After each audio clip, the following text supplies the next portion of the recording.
Imagine waking up every single morning knowing that today could be the day you die. Not from illness, not from accident, but from a blade, or from failing the man you swore your life to. That was the reality for millions of people living in Japan 500 years ago. And yet, if you could step through time and walk the dirt roads of feudal Japan, you wouldn't find chaos everywhere you looked. You'd find something far more surprising: discipline, structure, a society that had turned the art of survival into a philosophy.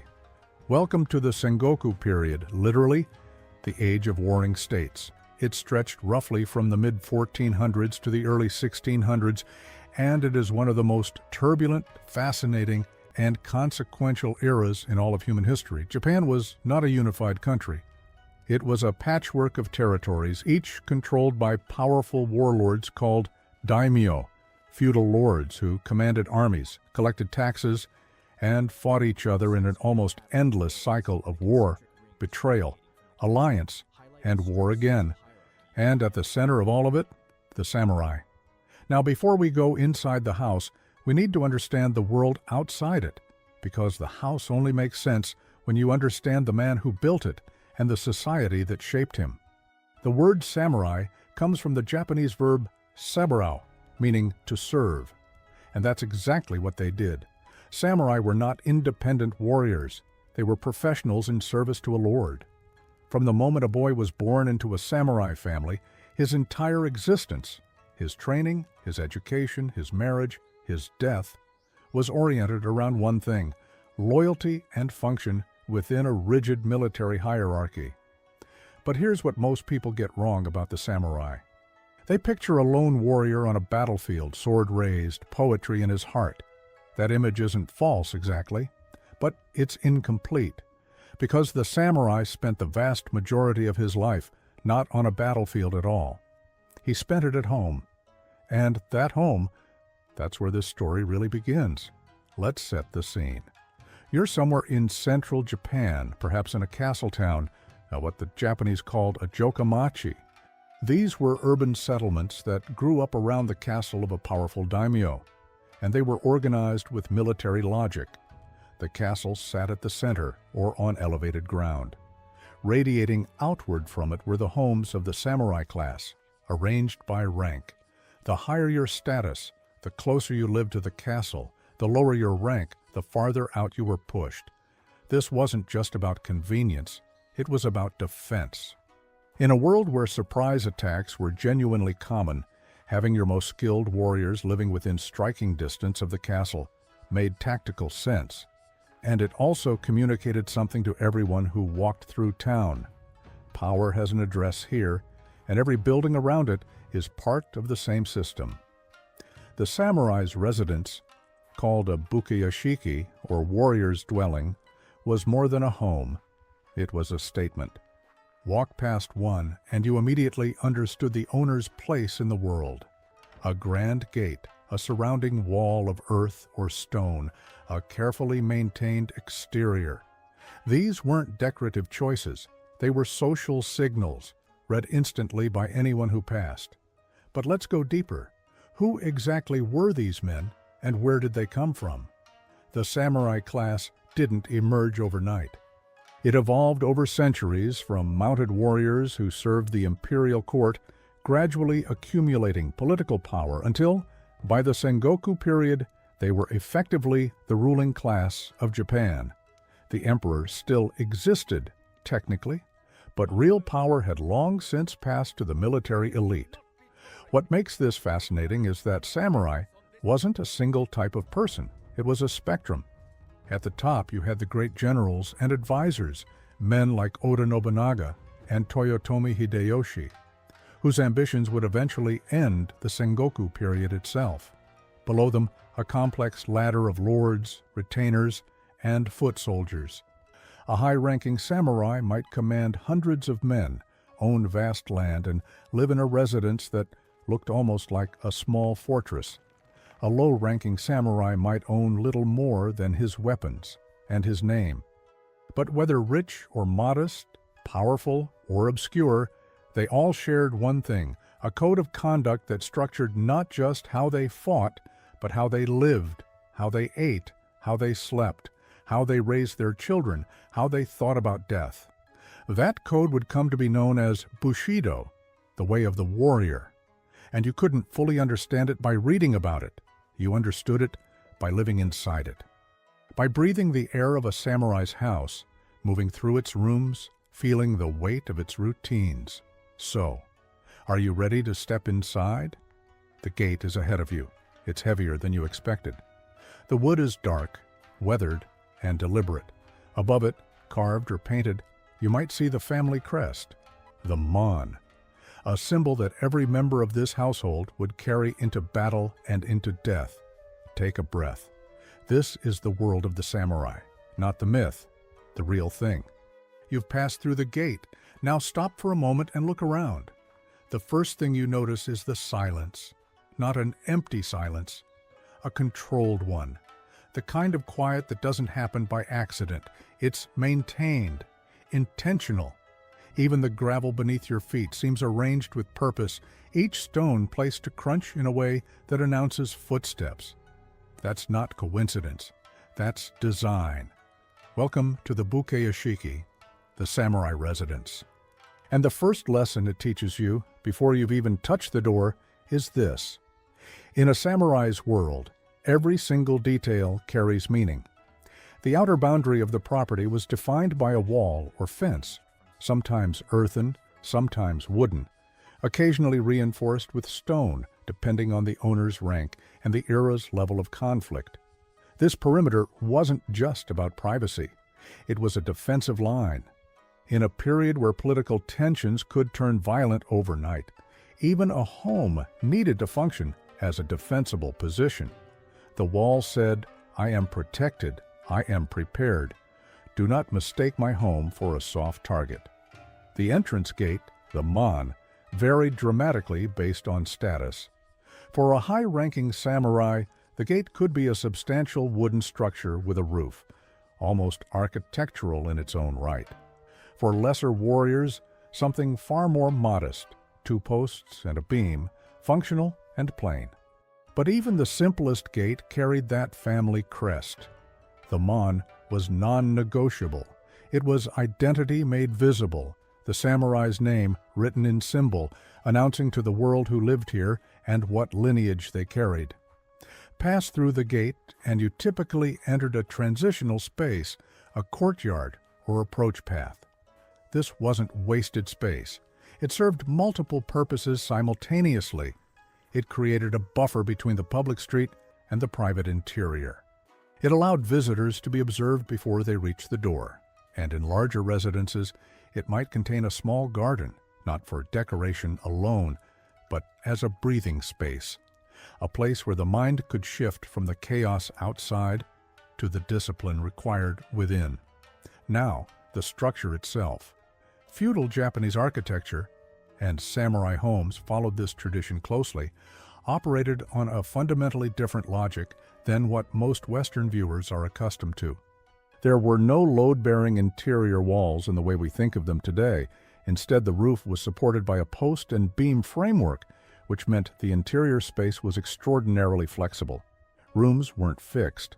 They could be expanded or divided using sliding panels called fusuma, thick, opaque dividers, or the more delicate shoji, which were wooden-framed screens covered with translucent washi paper. Think about what that means for a moment. Your home could be reconfigured depending on the season, the occasion, the number of guests, the needs of the household. A large room could become 3 smaller ones. A private chamber could open into a communal space. The house breathed and shifted. It was alive in a way that rigid stone construction simply couldn't match.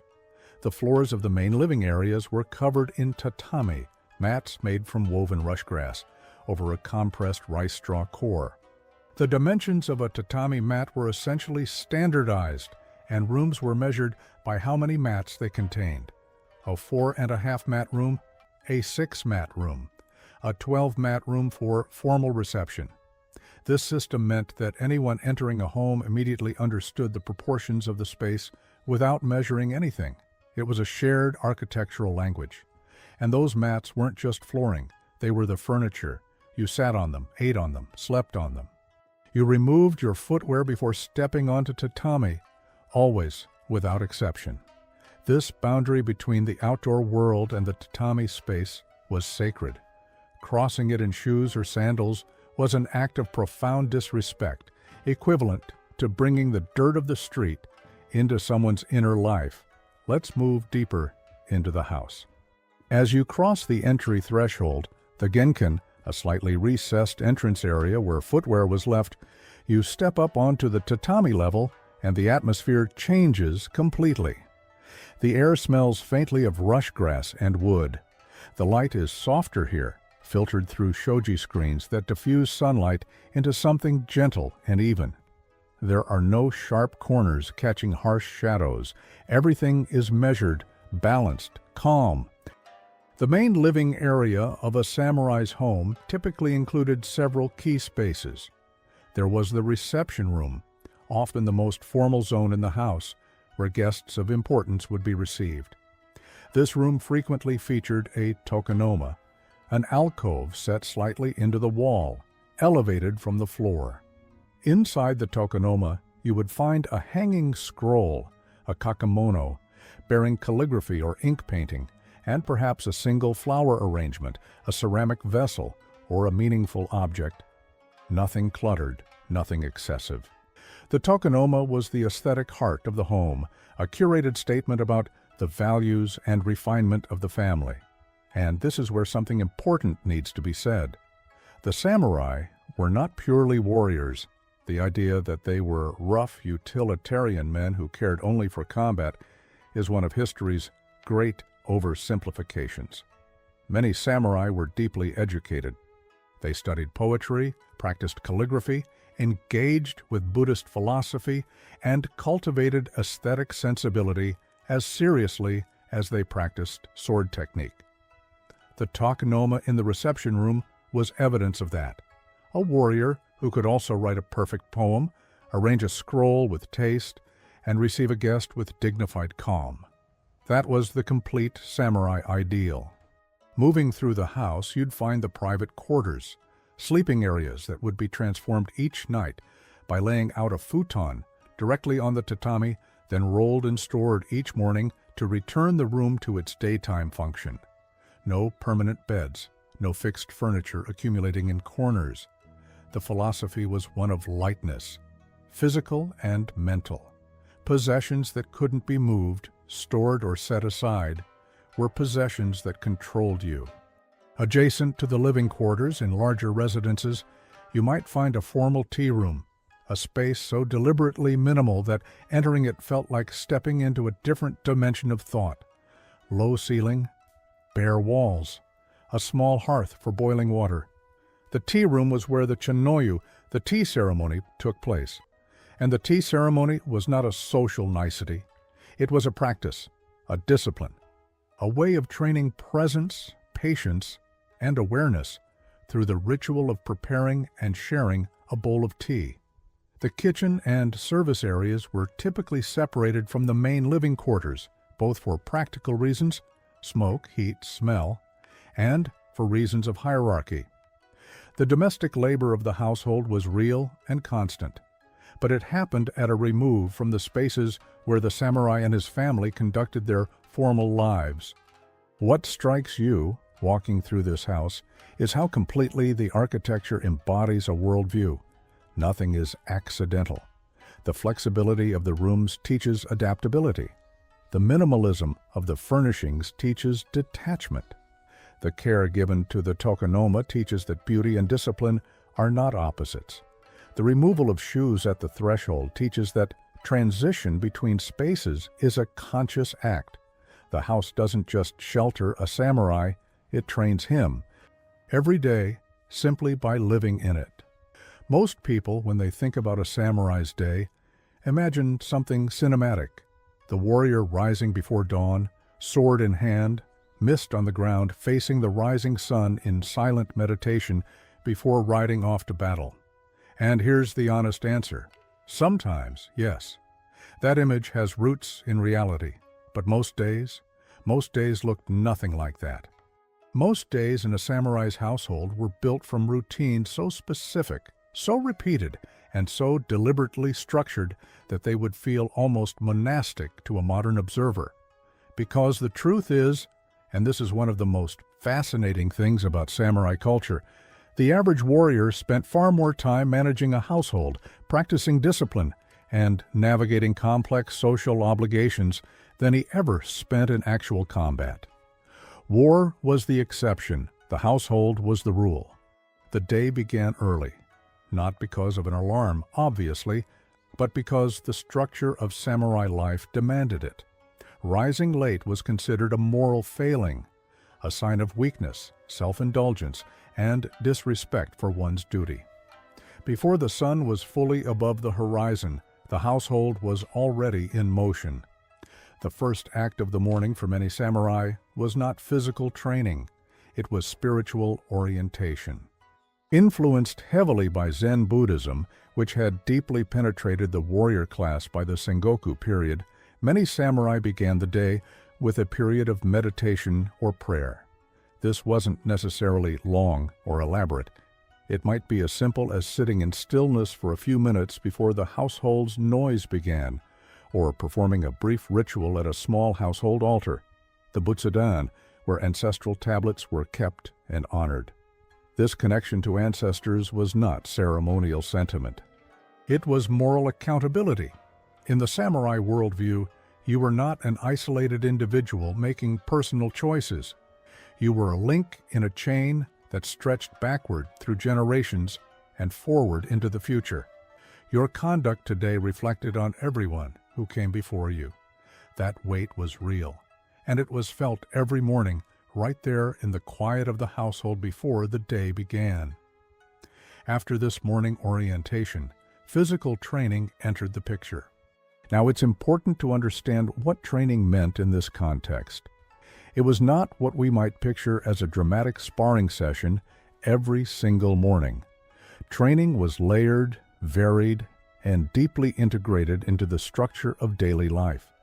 A samurai might spend time working through sword forms, kata, precise choreographed movements practiced alone, not to simulate combat directly, but to build muscle memory, balance, and mental focus. Think of it less like a fight rehearsal and more like a moving meditation, the body learning to think. Alongside swordsmanship, archery held a place of enormous importance.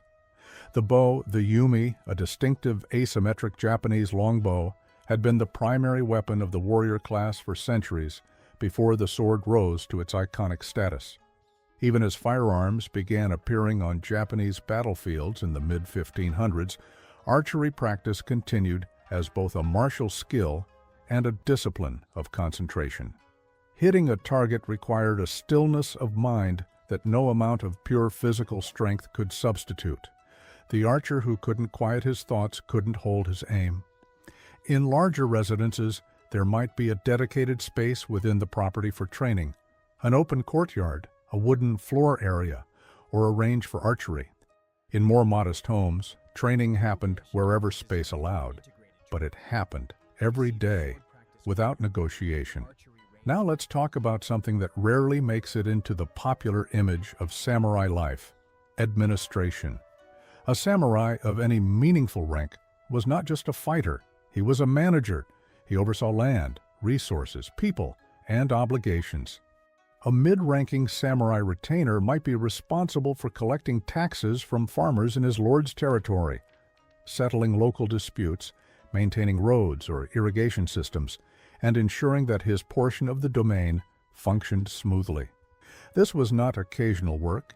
It was constant, detailed, and demanding, which means that a significant portion of a samurai's day was spent not with a sword in his hand, but with a brush, writing. Record-keeping, correspondence with other officials, reports to his lord, all of this required literacy and careful administration. The image of the illiterate brute warrior is simply wrong for the samurai class. Education was expected.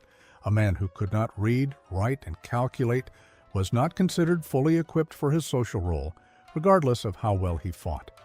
This also explains why the children of samurai families began serious academic education very young, alongside their physical training, not instead of it. Speaking of children, the household was a school. Boys born into samurai families began their martial education early, sometimes as young as 5 or 6 years old, learning basic posture, movement, and the handling of wooden practice weapons. By their early teens, they were expected to be competent with the sword, the bow, and basic military strategy. Their fathers or senior male relatives served as primary instructors, but in larger households, dedicated tutors might also be present. What's particularly striking, and often overlooked, is the education of girls within the samurai household. Women in this class were not passive figures waiting in the background. They were trained, not to be soldiers typically, but to be capable defenders of the home.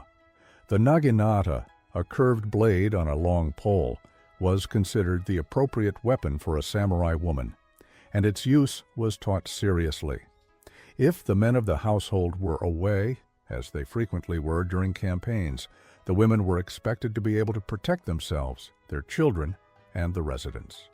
Beyond combat readiness, samurai women managed the household with a level of responsibility that would surprise many modern observers.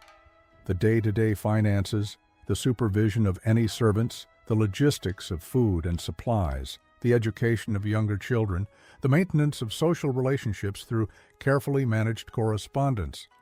All of this fell under the domain of the samurai wife. She was not a decorative presence. She was an essential operational center. Meals in the samurai household followed the rhythm of the day with the same intentionality that governed everything else. The diet was, by modern standards, remarkably simple.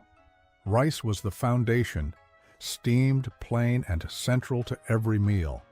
Around it gathered smaller dishes, miso soup, pickled vegetables, dried or fresh fish, tofu, and seasonal greens. Meat was rarely eaten, partly due to Buddhist dietary influences that had shaped Japanese culture deeply, and partly because it simply wasn't practical for most households. But don't mistake simplicity for deprivation. The preparation of these meals was taken seriously, and the act of eating was not rushed.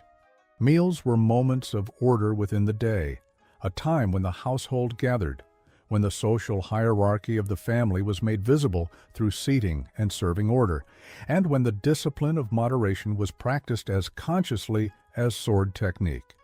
Overeating was considered a failure of self-control. Wasting food was disrespectful. The relationship between the samurai and his food mirrored his relationship with everything else in his life, intentional, measured, and aware. As the day wound toward evening, the pace shifted. The training was done. The administrative tasks were set aside. And in the quieter hours, a different kind of cultivation emerged. Some samurai wrote poetry, the compressed imagistic form of haiku, or the older waka tradition. Others practiced calligraphy, the meditative act of forming characters with brush and ink, demanding the same focused presence as swordsmanship. Others simply sat in the garden as the light changed, watching the movement of water or the settling of shadows through bamboo. This wasn't leisure in the way we think of leisure today, passive, restorative, disconnected from purpose. It was a continuation of the same inner work that structured the entire day. The samurai who wrote a careful poem in the evening was doing the same thing as the samurai who held his bow still at dawn. He was training his mind to be present, clear, and unattached. The house made this possible. Its architecture, its routines, its rhythms, all of it was designed to produce a particular kind of human being, not just a fighter, a person of complete discipline. We've walked through the gate, we've moved through the rooms, we've sat with the routines, felt the weight of the mornings, understood the quiet intensity of a life built around discipline and duty. Now it's time to ask the harder question. What did all of it mean? And how much of what we think we know about the samurai is actually true? Because here's something that doesn't get said often enough. The samurai have been mythologized to a degree that almost borders on fiction. And separating the myth from the reality isn't just an academic exercise. It actually makes the real story far more interesting. Let's start with the code. Bushido, the way of the warrior, is probably the most cited concept in any conversation about samurai culture.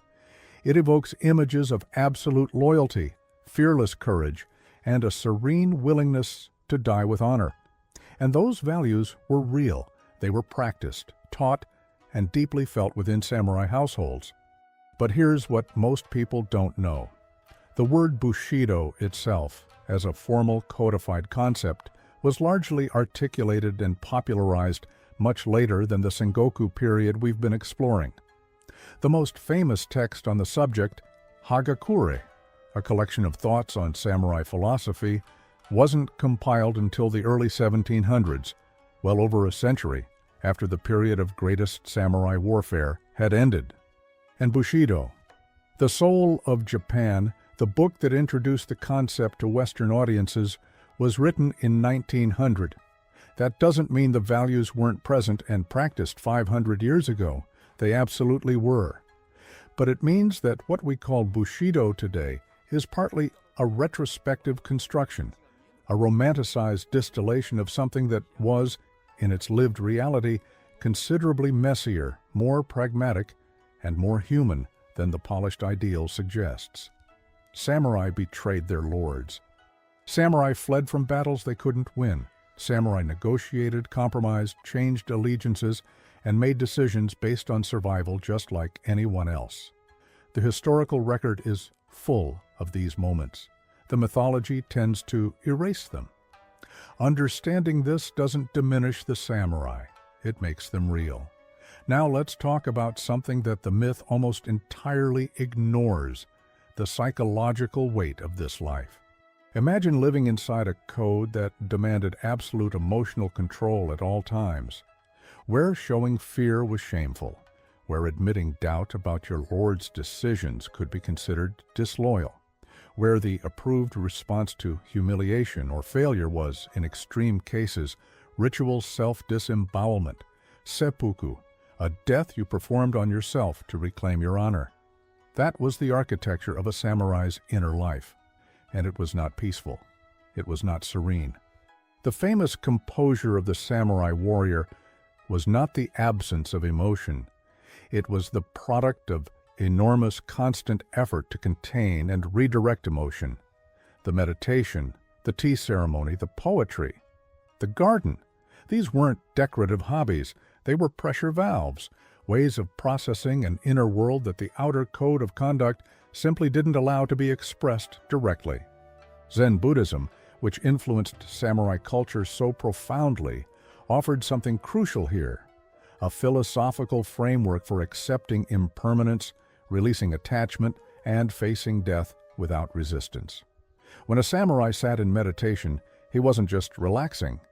He was rehearsing the moment of his own death so that when it came, and in the Sengoku period it could come at any time, he would meet it without the kind of desperate clinging that the code considered disgraceful. The house held all of this: the tokonoma with its single scroll, reminding the inhabitant that beauty is temporary; the garden where seasons changed visibly, inexorably; the tatami rooms that could be reconfigured, reminding the body that nothing was fixed. Even the architecture was teaching impermanence. Let's address one more myth directly because it shapes almost everything people think they know about this world. The myth of the samurai as a purely martial figure, defined entirely by the sword, living entirely for battle, is largely a product of later period romanticization and, more recently, cinema. In reality, during the long stretches of relative peace that occasionally interrupted the Sengoku period, and especially during the subsequent Edo period when Japan was unified and wars essentially stopped, samurai found themselves in a genuinely strange position. They were a warrior class with no wars to fight. This created a fascinating cultural shift. Samurai energy that had been directed outward, toward campaigns, toward enemies, toward territorial conquest, turned inward. The martial arts became more philosophical. The tea ceremony deepened as a practice. Artistic pursuits flourished. Literature, theater, painting, all received serious attention from men whose grandfathers had spent their lives on horseback. The bukeyashiki, the samurai's home, evolved with this shift. Rooms became more refined. Gardens became more elaborate. The tokonoma alcoves held increasingly sophisticated art. The house began to look less like a fortified residence and more like a place of genuine aesthetic cultivation. And this is perhaps the most surprising truth about the samurai household. It was, at its best, a place where the tension between violence and beauty was held in deliberate, conscious balance. A place where a man trained to kill also trained to see, where the same hands that gripped a sword could arrange flowers with delicate precision. So what remains of all this today? More than you might expect. Walk through certain neighborhoods in Kanazawa, one of Japan's best-preserved castle towns, and you can still find bukeyashiki that have survived. Their earthen walls, their wooden gates, their tatami rooms largely intact. Step inside, and the proportions feel immediately different from modern space. Lower, quieter, more deliberate. The light through the shoji screens hasn't changed. The smell of tatami is the same. The tea ceremony is still practiced by millions of people in Japan and around the world, not as a historical reenactment, but as a living discipline. The values embedded in it: presence, simplicity, respect for the moment, gratitude for what's in front of you. These didn't belong only to the samurai. They became woven into Japanese culture broadly, and through that culture, into the world. The martial arts that evolved from samurai training, kendo, judo, aikido, kyudo, are practiced globally today. And while the context has changed completely, the underlying philosophy hasn't entirely. The insistence that physical practice is also mental practice, that discipline of the body and discipline of the mind are not separate projects, that how you do anything reflects how you do everything. These ideas didn't start with the samurai, but the samurai tested them under the most extreme possible conditions. Conditions where the cost of losing your mental composure wasn't a bad day at work, but your life and the lives of everyone who depended on you. And that crucible produced something that lasted. Before we close the gate behind us, let's take one final look back at the house. It's quieter now. The morning training is finished. Somewhere inside, a brush moves across paper. In the garden, water moves over stone. The light through the shoji has shifted to the warm angle of late afternoon. This was not a perfect world. It was a world of real violence, rigid hierarchy, profound injustice, and crushing expectations. The samurai code was not humane by any universal standard. Women had limited choices. Lower-ranked warriors had almost none. The peace that eventually came to Japan was bought at enormous human cost over generations of war. But inside this house, in the space between the gate and the garden, something remarkable was attempted. A way of living that took the fact of mortality completely seriously and tried to build an entire architecture of daily life around that acknowledgement. Not to escape death, not to pretend it wasn't coming, but to be so prepared for it, so at peace with it, that it lost its power to make you afraid. 500 years later, standing in the filtered light of a tatami room, you can still feel the weight of that intention. The gate is behind you now, but the question it asks stays with you. How would you live if you truly accepted that today might be the last day?